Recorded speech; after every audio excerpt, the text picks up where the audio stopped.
코로나가 한 3년째 이렇게 계속 접어들면서 우리 사람들의 일상생활에도 많은 영향을 주었습니다.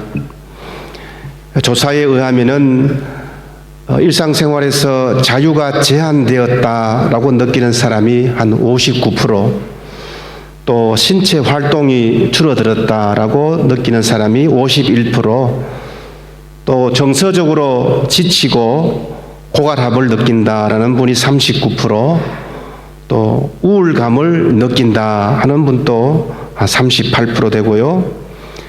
중요한 일정들, 또 결혼식, 시험이나 취업이 연기되었거나 변경되었거나 취소되었다 하는 사람도 한 32%나 되었습니다.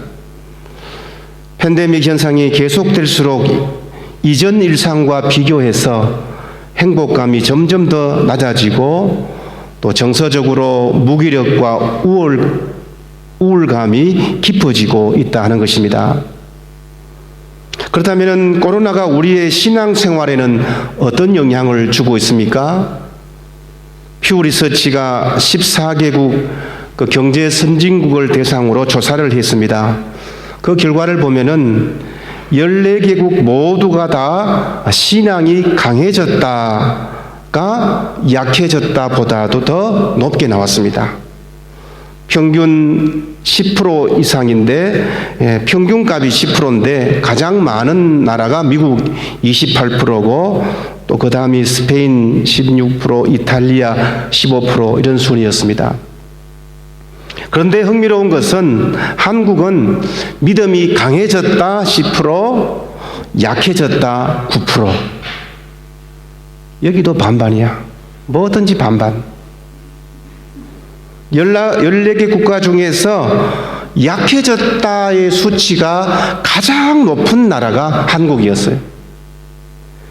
어려울 때 믿음이 강해지기도 했지만은 그에 못지않게 어려울 때 믿음이 약해지는 수치가 만만치 않았고 이런 다른 나라에서는 찾아볼 수 없는 그런 현상이었다는 것입니다.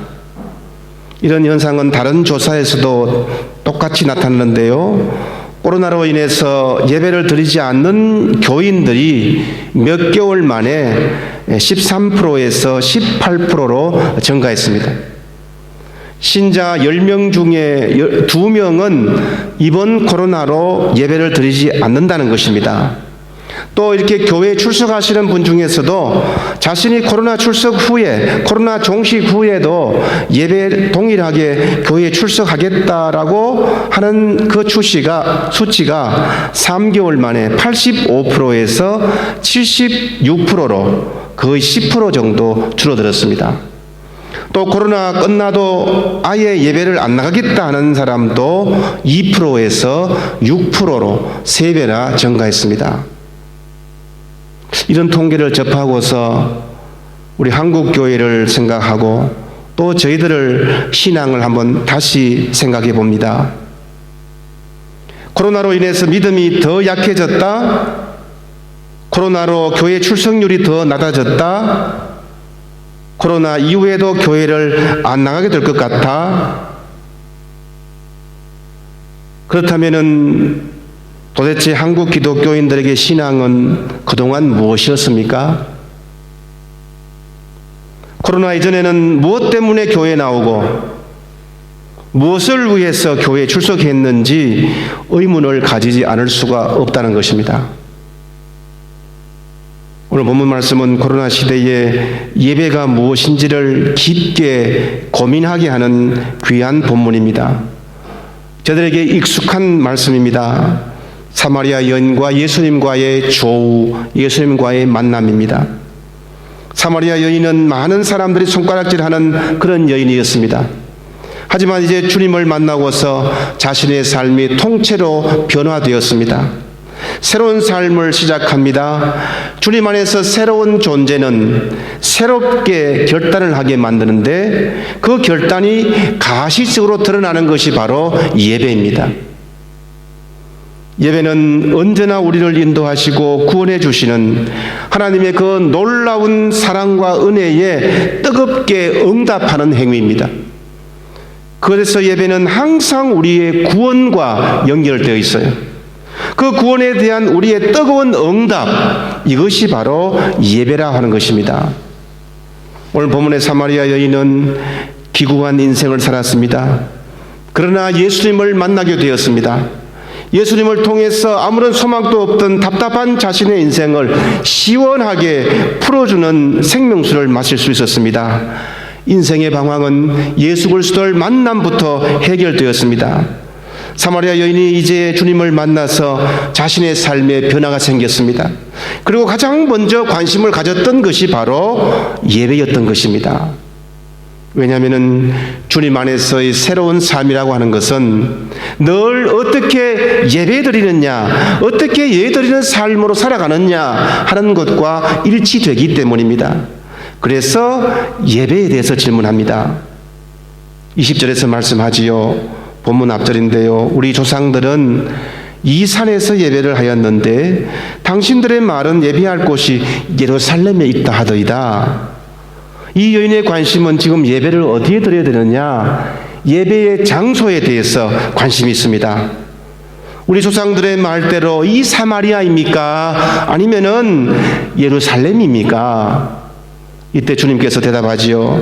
21절에서 말씀합니다. 여자여, 내 말을 믿어라. 이 산에서도 말고 예루살렘에서도 말고 너희가 아버지께 예배할 때가 이르리라. 주님의 말씀의 요점은 예배는 우선적으로 장소의 문제가 아니라 시간의 문제라는 것입니다. 이 여인은 예배 장소에 대해서 관심을 가졌지만은 예수님은 장소의 문제를 떠나서 아버지께 예배할 때가 온다는 거예요. 예배 장소보다는 중요한 것이 시간임을 주님께서 말씀하십니다. 특별히 그때가 언제냐고 하면은 23절에 비추어 보면은 그때는 바로 지금입니다. 아버지께 참되게 예배하는 자들은 영과 진리로 예배할 때가 오나니 곧 이때라. 주님께서 장소의 문제를 시간의 문제로 바꿔 주었습니다. 바로 지금 예배드려야 된다는 것입니다. 자신의 삶의 현장에서 언제든지 어느 때라도 예배드리는 것임을 말씀합니다. 시간이 없다면은 시간을 내서라도 지금 예배를 드리라는 것입니다. 저들은 얼마나 이렇게 미루기를 좋아합니까? 그렇죠? 누군가를 만나서 헤어질 때 입버릇처럼 하는 말이 있지 않습니까? 시간 나면 한번 만납시다. 시간 나면 한번 식사나 합시다. 그렇게 말한 사람 치고 서로 만난 적이 없고, 그렇게 말한 사람 치고 한번 식사 같이 한 사람이 없다고 그래요. 시간 나면 만나는 게 아니고 진짜 만나고 싶으면은 어떻게 됩니까? 시간을 내야지요. 예배도 마찬가지입니다. 예배는 시간이 나면 드리는 게 아니에요. 시간을 내서 드리는 거예요. 그것도 나중이 아닌 바로 지금 내 삶의 자리에서 드리는 것이 바로 진정한 예배입니다. 코로나로 여러 가지로 예배 방법이 도입되었고 그 방법이 좋으냐 싫으냐 어떻게 이렇게 호불호가 갈릴 때가 있습니다. 그런데 예배는 호불호의 관계가 아닙니다. 호불호의 문제가 아니에요. 그것은 내 스타일에 맞는 예배다.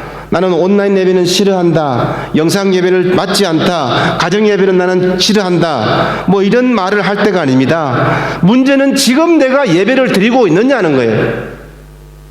온라인 예배 형식을 취하든 가정 예배든 물론 현장 예배든 이런 어떤 형태라도 예배라도 바로 이때에 특히 코로나로 상황이 좋지 않은 이때라도 반드시 예배를 드려야 한다는 거예요. 예배의 긴급성입니다. 그때에 맞게 예배를 드려야 하고 그 시기에 적합하게 예배를 드려야 합니다. 코로나 환경은 예배를 잘 드려야 하는 이 시간들입니다. 어려운 시간들이죠. 힘든 시간들이죠. 고통의 시간들이죠. 하지만 환경이 우리의 예배를 중단시킬 수가 없습니다.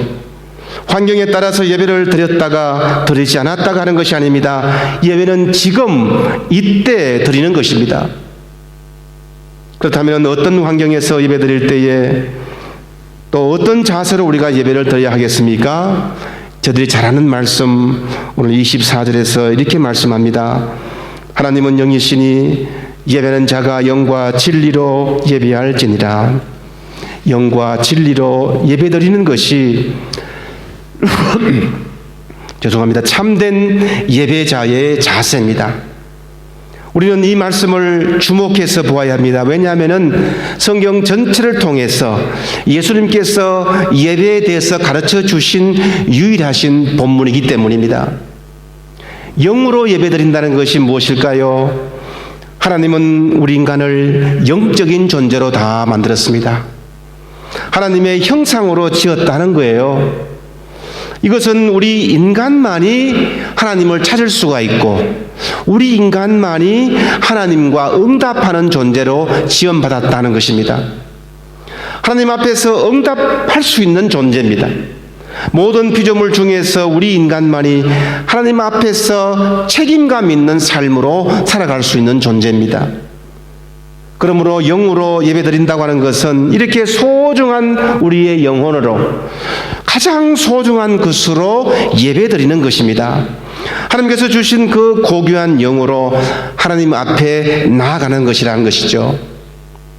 영이신 하나님이 영적인 존재인 인간과 만나는 것, 그것은 영적으로 예배 드릴 때에만 가능한 것입니다. 영으로 하는 이 말은 바로 성령 안에서라고 하는 뜻입니다. 성령의 인도가 있어야 됩니다. 그래서 예배를 시작할 때 저희들이 예배 기도하지요. 온전히 성령께서 우리의 예배를 주장하여 주시옵소서. 어떻게 예배드리느냐, 어디서 예배드리느냐가 아니라 이 예배가 정말 성령의 인도함을 따라서 우리가 예배를 드리는가 하는 것입니다.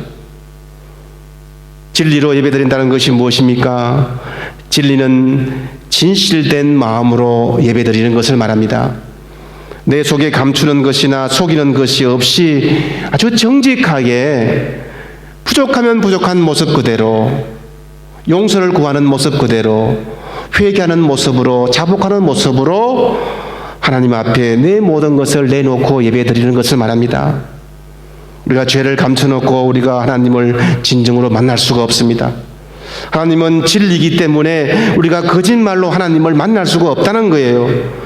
뿐만 아니라 진리라고 하는 이 말씀은 진리는 오직 하나님의 말씀뿐입니다.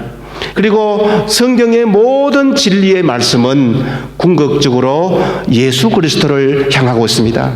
그래서 진리는 곧 예수 그리스도입니다.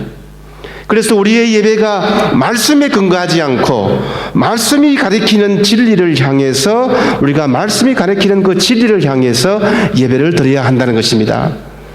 죄 많은 주님은 죄 많고 하나님의 말씀을 아직 모르는 그 사마리아 여인과 같은 저희들에게도 말씀하십니다. 시간과 장소를 가리지 않고 성령과 진리 안에서 성령과 진리로 영원토록 아버지를 예배할 때가 오는데 그 시간이 바로 곧 지금 이 시간이다. 아버지께서는 이렇게 성령과 진리로 예배하는 자들을 찾고 계신다. 이런 예배자를 오늘 또 찾고 계신다는 거예요. 성령과 진리로 참되게 예배하는 자들을 찾고 계신다는 것입니다. 제가 목회자로 참 감사하는 것은요, 우리 교회 성도님들은 이 코로나 기간에도 충실하게 아주 예배를 잘 드린다는 것입니다. 굉장히 저에게는 자랑이고 자부심이에요. 슬로바키아의 방역 지침에 따라서 때로는 가정 예배도 드렸고 또 어떤 때는 현장 예배로 드리고 또 어떤 때는 이렇게 제한적인 방법으로 저희들이 예배를 드리고 있습니다.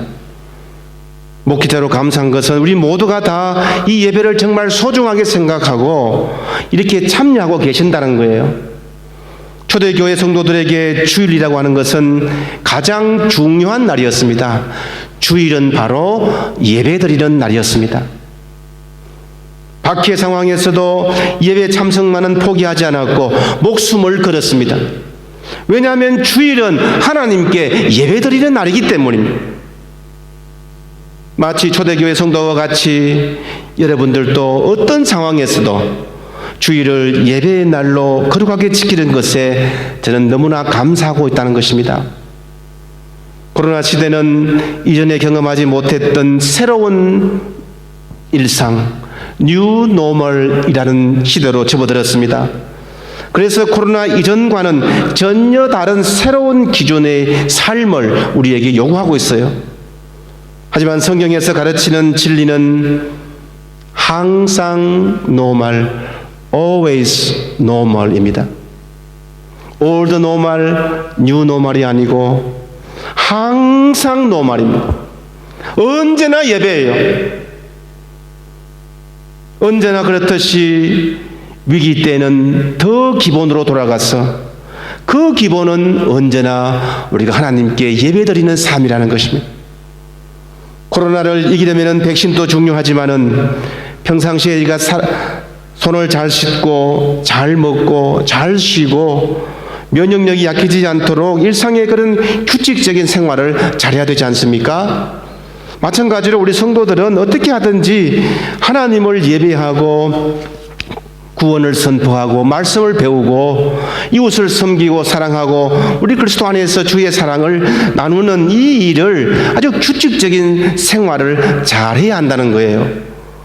어떤 곳에 있더라도 그곳이 바로 예배의 처소가 되어야 하고 어떤 때가 되더라도 그 시간이 바로 예배의 때가 되어야 된다는 것입니다. 예수님을 만나고 상처를 치유받고 회복한 사마리아 여인이 나중에 어떻게 했습니까? 오늘 본문 이후의 말씀입니다마는 예수님을 전가하는 사람이 되었어요. 39절 말씀에서 여자의 말이 내가 행한 모든 것을 그가 내게 말하였다 증언하므로 그 동네 중에 많은 사마리아인이 예수를 믿는지라. 사마리아 여인은 주님을 만나서 치유받고 새로운 사람이 되어서 이제 예배의 자리로 돌아갔습니다. 예배 가운데 치유받았고 예배 가운데 간증했고 예배를 통해서 전도했습니다. 여러분, 예배가 치유요, 예배가 간증이요, 예배가 전도입니다. 예배를 통해서 자신이 회복될 뿐 아니라 예배를 통해서 많은 사람들을 남을 살리는 기적을 낳았던 것입니다. 어떤 분이 이런 간증을 하는 것을 들었습니다. 자신은요 아주 늦게 좀 인생을 경험하고 늦게 예수를 믿었대요. 인생의 어려움을 겪고 주님을 영접한 다음에 늘 감사하면서 살았는데 그 중에서도 가장 두드러진 변화가 뭐냐? 바로 예배에 대한 자세였다고 하는 거예요. 예배에 대한 자세. 오늘 본문 말씀 하나님은 영이시니 예배하는 자가 영과 진리로 예배할지니라. 이 말씀을 늘 가슴에 새기면서 매번 정성을 다해서 예배를 드렸다고 합니다. 그러니까 예배 때마다 이 구원의 감격이 새로워지는 겁니다. 예배는 구원의 고백이기 때문이에요. 예배를 통해서 은혜 받습니다. 찬양대원의 찬양을 통해서, 경찬을 통해서, 기도하시는 분의 기도를 통해서 예배 받는 거예요. 목사님의 설교를 통해서 은혜를 받습니다.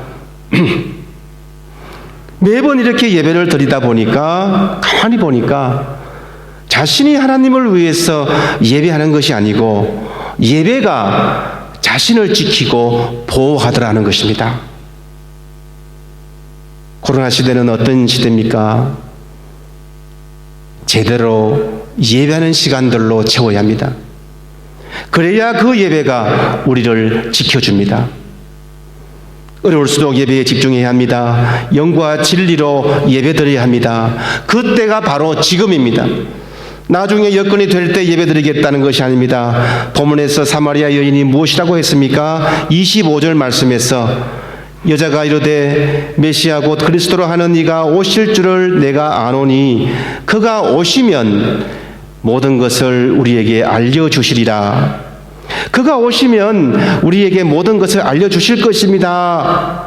예배의 대상이 바로 옆에 계시는데, 진리가 바로 옆에 계시는데 그분이 다시 오시면 모든 것을 알려줄 것이라고 이렇게 고백합니다. 이때 주님이 무엇이라고 대답하지요? 오늘 본문 마지막 구절인데요, 26절 말씀에서 예수께서 이르시되 내게 말하는 내가 그라 하시니라. 지금 너에게 말하고 있는 내가 그다 라고 알려주셨던 것입니다. 주님은 지금도 우리에게 말씀하십니다. 우리가 찬양하는 대상이 바로 당신이고 내가 지금 여기에 있노라 라고 말씀하십니다. 그러니 감격을 가지고 구원의 은혜에 감격하는 예배를 지금 드려라 라고 말씀하는 거예요. 예배는 하나님의 구원에 대한 우리 인간의 적극적인 응답입니다. 예배는 구원과 연관되어 있습니다. 구원의 은혜에 대한 감격스러운 응답입니다. 그렇기에 예배는 구원받은 백성들만 할 수 있는 특권이에요.